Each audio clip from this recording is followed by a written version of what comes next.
السلام عليكم مركو هore waxaan salaamayaa baxda Somali Channel iyo Sheekh Shibli bacda salaam waxaan sheekha weydiin lahaa su'aal waxaan ahay gabar xijaabato laakiin marka aan xafladaha aroosyada ee hoteelada lagu qabanayo tagayo hadii aan xidho dharka dumarka isku qurxiyaan ee bilicdasan sida shalmadaha taas oo aan madaxayga qaawinayn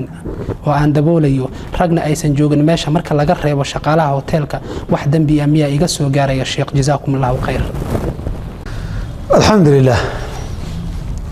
horta munaasabadaha aroosyo marka la isugu yimaado dumarku inay yimaadaan ama ay isqurxiyaan ama ay ciyaaraan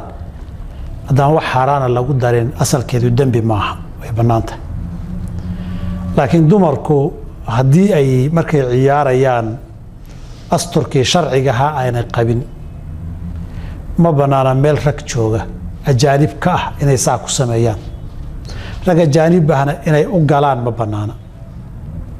shaqaale ku magacaw adigu ama waardiye ku magacaw rag waa rag shaqaalaha laftiisu rag weeye waardiyuhu rag weeye midkan adeegaya rag weeye kaamiristu hadduu nin yahay sax ma aroosyada haddii aad rabtaan inaad sidaa hoteella ku dhigataan oo ay haweenku ciyaaraan shuruudda ku darsada in shaqaaluhu dumar noqdaan haddii aan iska daynaynin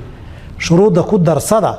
waxaad tirahdaan xilligaa waxa ka shaqaynaya shaqaalaha ka noqonaya inay dumar kaliya noqdaan maan rabnaa haddii taa la idinka yeelo dee dumar isdhexbooda haddaad rabtaan laakiin rag meesha hadduu jooga gabadhu in cawradeeda ay banaysa ma banaana wabilaahi towfiiq